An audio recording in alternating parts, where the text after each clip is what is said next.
Katiyari channel में आप सभी का खुश आमदीद है। आज भारत में जहां महाराष्ट्र में पॉलिटिकल उथल-पुथल छाया हुआ है, तो वहीं दुनिया में मोहम्मद बिन सलमान के तुर्की दौरे पे बहुत ज़्यादा कवरेज किया जा रहा है।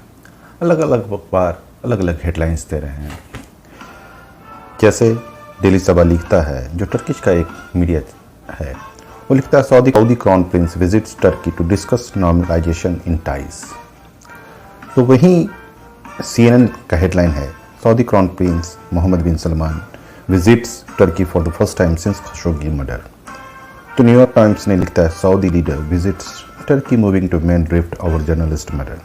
तो वहीं यूके का अखबार गार्जियन लिखता है Saudi crown prince visit Turkey as relation thaw after Khashoggi murder.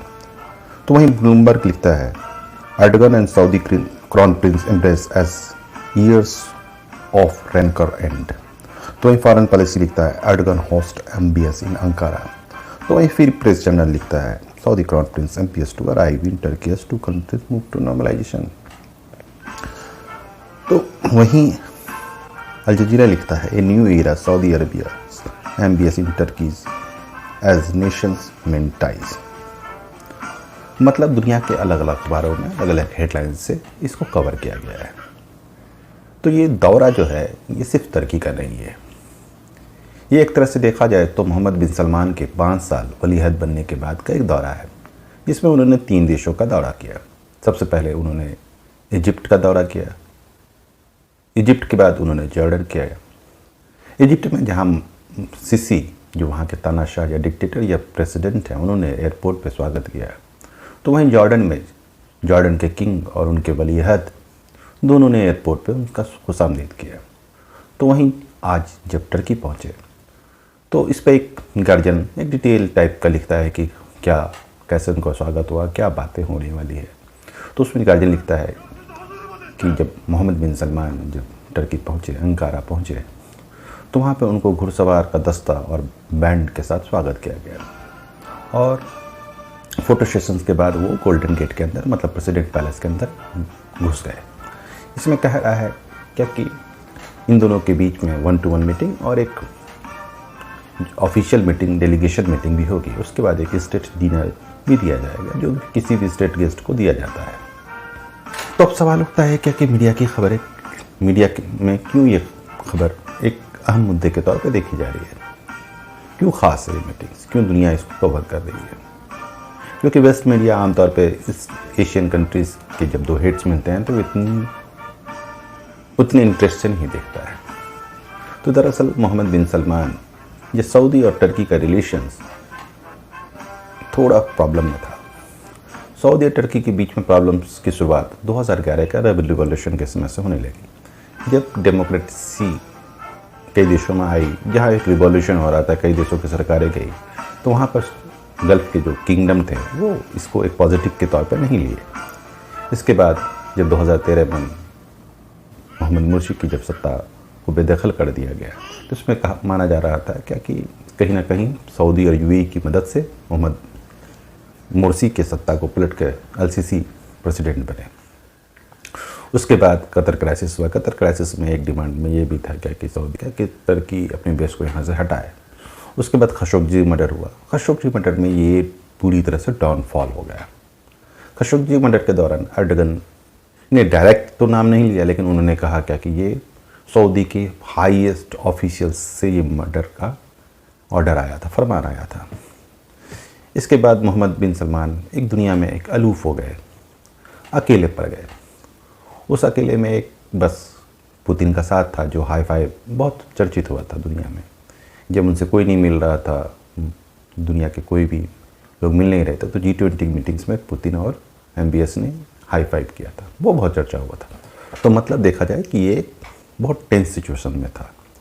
दोनों देश एक दूसरे के खिलाफ प्रोपेगेंडा कर रहे थे, ट्रेड्स में प्रॉब्लम्स हो रही थी, दोनों एक दूसरे पे इल्ज़ाम भी लगा रहे थे। इस पर DW जो जर्मनी की स्टेट एजेंसी है, उसने एक नॉर्मलाइजेशन का प्रोसेस लिखा। नॉर्मलाइजेशन के प्रोसेस की शुरुआत में उसने कहा कि इस साल के शुरू में दोनों देशों ने एक दूसरे के बारे में नेगेटिव प्रोपेगेंडा करने को कम कर दिया। फिर नेक्स्ट स्टेप के तौर पे जो खशोगी मर्डर था, जिसमें 26 एक्यूज्ड पे केस चल रहा था सेंसिया में, उसको अप्रैल के पहले वीक में सऊदी में ट्रांसफ़र कर दिया गया। फिर तीसरे दौरे स्टेट में एर्डोगन का दौरा था, जो कि उन्होंने उसी महीने अप्रैल 26 को किया। उस दौरे में एर्डोगन को स्टेट गेस्ट के तौर पर वेलकम किया गया, जो उन्होंने मक्का के उम्रा के बाद किया था। उसमें मोहम्मद बिन सलमान के बाप मोहम्मद सलमान, किंग सलमान ने उनका वेलकम किया था, जो कि आमतौर पर वो आजकल नहीं करते। चाहे बोरिस जॉनसन गए हों, चाहे फ्रांस के मैक्रोन गए हों, उन्होंने गेट पे वेलकम नहीं किया था। जबकि जब एर्डोगन गए थे तो किंग सलमान ने उनका गेट पर जाकर खुशामदीद किया था। उसके बाद अचानक से पिछले वीक में एर्डोगन ने अनाउंस किया कि मोहम्मद बिन सलमान टर्की आने वाले हैं। तब से इस दौरे पर दुनिया की नज़रें टिकी थी। इसे एक तरह से देखा जा रहा है कि बाइडन के मीटिंग्स के पहले एक नॉर्मलाइजेशन और एमबीएस अपने आप को एक मजबूत ताकत, रीजनल प्लेयर्स के तौर पे भी दुनिया को दिखाना चाह रहे हैं। वो अपने आप को और वर्ल्ड के एक डिस्प्यूटेड लीडर के तौर पे दिखाना चाह रहे हैं।